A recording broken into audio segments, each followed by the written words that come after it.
ating topic, hindi tayo magkukudita. Pakinggan.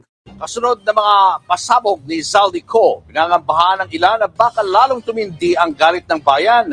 Sa kabila niyan, giniit ng militar na hindi sila sasali sa anumang destabilisasyon at walang mangyayaring military junta. Nasa frontline ng balitang yan si Brian Castillo.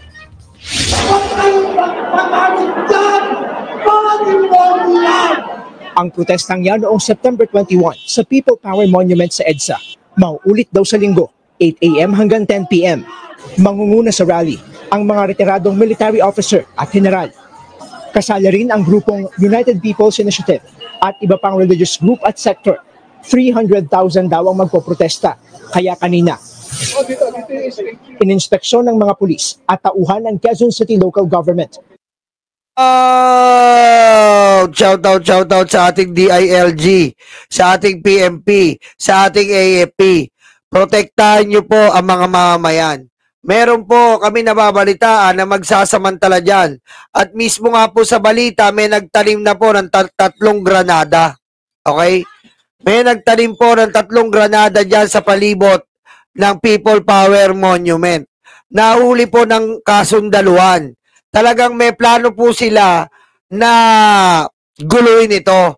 At syempre, subukan yung guluhin. Subukan yung lumaban. Welcome to martial law.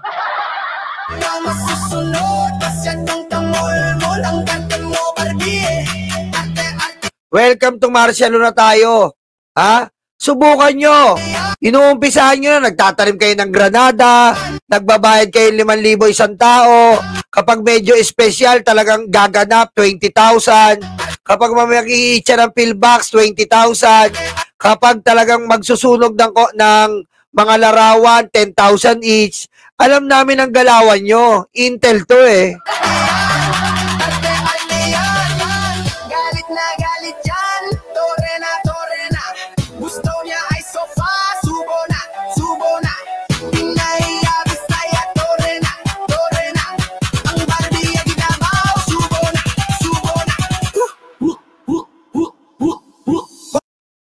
Po nakuha natin. Yan po ang nakuha nating info. At legit po yan sa Inquirer, tignan nyo, may 3 granada po natagpuan, I think sa People Power Monument. Kaya yung mga magrarally po, mag-ingat kayo. Mag-ingat kayo mga magrarally, nire-respeto namin ang mga puso at pananaw nyo. Peaceful rally, go. Pero mag-ingat po kayo sa paligid nyo. Ayaw natin ang casualties. Ayaw po natin ang kaguluhan. Okay lang po yung mag-rally. Pero may mananamantala po. At pag may nanamantala po at talagang pinersa nila ang violenteng bagay, ay welcome to martial law. Mabuhay ka, Pangulo. I-martial law mo. Suportado ka namin. Para matigil na po itong nila, masyado yatang nababaitan na masyado. Eh di bigyan natin ng karampatang pangil, karampatang talagang pagsusuheto dito sa mga to. Sige, tubukan nyo sa 3 araw hanggang November 30. Gawin yung violente, yung idol nyo na Nepal, gawin nyo. Gawin nyo ang gawin ang gusto nyo, pero wala po tayong magagawa kung nasa martial law tayo. Okay? Wala po tayong magagawa. Let it be.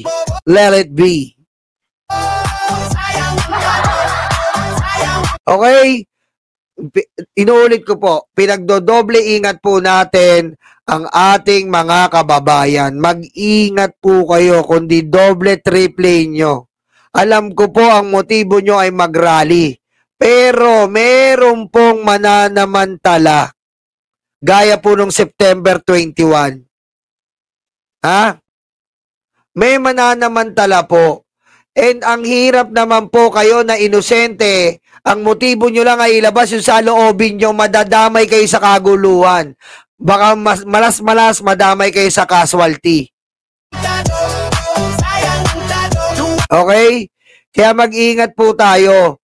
Ha? Mag-ingat tayo. Doble, triple. Teka lang, para ma-elaborate ko sa inyo ng malinaw, sandali lang po, may hahanapin lang po ako ha, para po may elaborate ko sa inyo ng malinaw. Ha, baka akala ng mga DDS ay nagsisinungaling lang po tayo dito at gumagawa tayo ng naturang kwento. Okay? Sandali lang po, loading.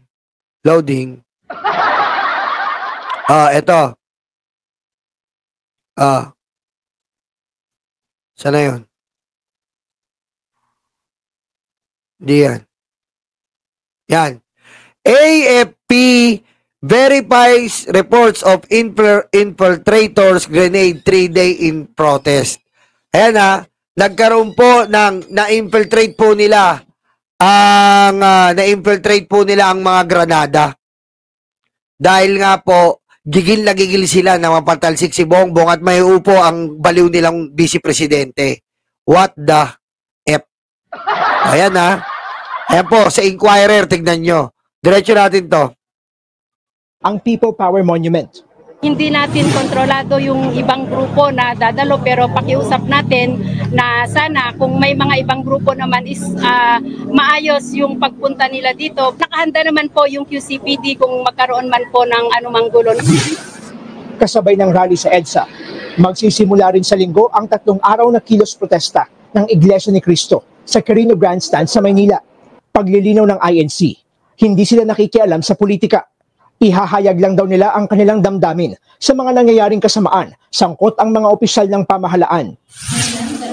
Si Defense Secretary Gilberto Teodoro naman, hindi raw nababahala na humantong sa destabilisasyon ang mga kilos protesta, lalo't may mga retiradong military officers ang makikirali.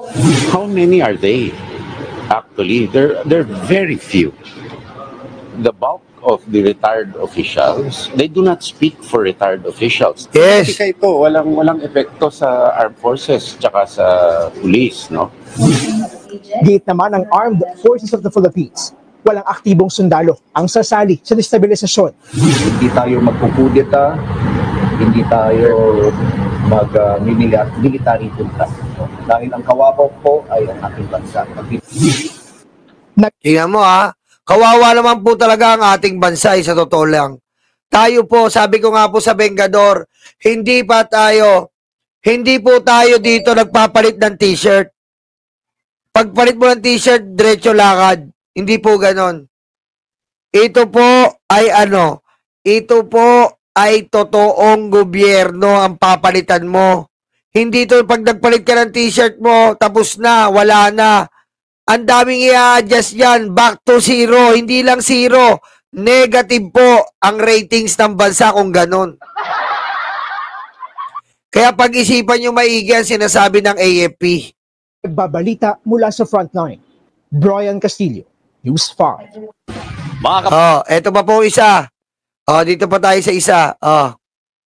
Of course, we remain professional. So, disiplinado po yung ating mga sundalo.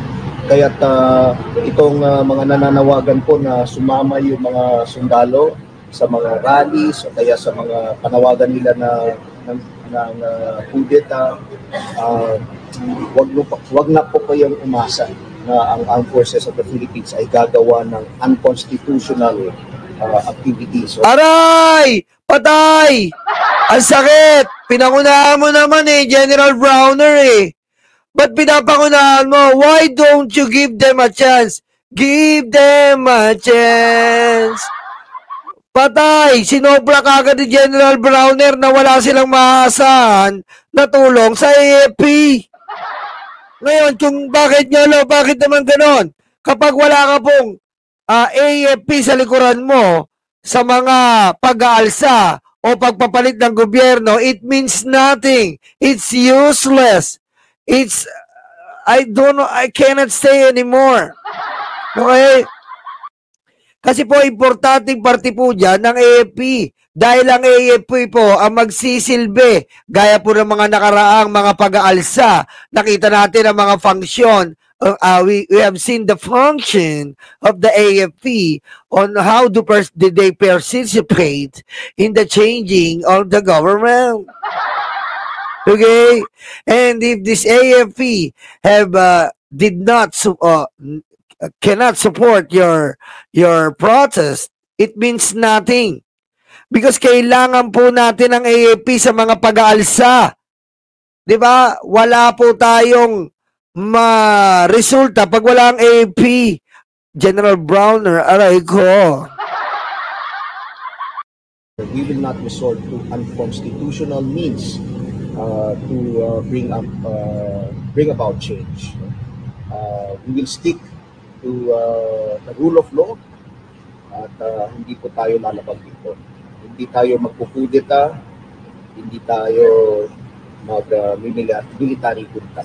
Dahil ang kawawa po ay ang ating bansa. Pag ginawa po namin ito. Ayan kawawa po ang ating bansa. Tsaka, yung mga retired generals dyan, nagigil mapatalsik si BBM, magpahinga na lang kayo. Enjoy nyo na lang yung pension nyo. Dahil mamaya, pag nawala yan, iiyak-iyak kayo. Diba? Pag nawala yung pension nyo, iiyak-iyak kayo. Kaya kung ako sa inyo, mga retired general, manahimik na lang. Diba? Manahimik na lang tayo, enjoy nyo na lang yung pension nyo. Kung gusto nyo, doon kayo sa ICC, dalawin nyo si Digong. Diba? Wala na eh. Hindi rin, kahit maupo si Sara, wala rin, hindi rin tatagal yan. Galit ang tao sa magnanakaw. Tapos si Sara hindi ba magnanakaw? Siya ang nuknukan. Tapos aasa kayo maupo si Sara dahil Sabi ni Barbie, para mabigyan kayo ng posisyon. Malabo. laban tayo, Malabo po yan. suntukan Kaya kung ako sa mga general na retired, panahon na para magpahinga. Mag-Netflix and chill na lang po tayo sa bahay. suntukan tayo, Natapos na tayo sa ating gampanin. Natapos na tayo sa ating tungkulin para sa bayan. sobrang Okay? Hindi po magulo ang bayan, sadyang may nagpapagulo lang po. Alam mismo sa sarili nyo yan. Kaso ayaw nyo talagang makinig dahil may pansarili kayong agenda. baklang ito,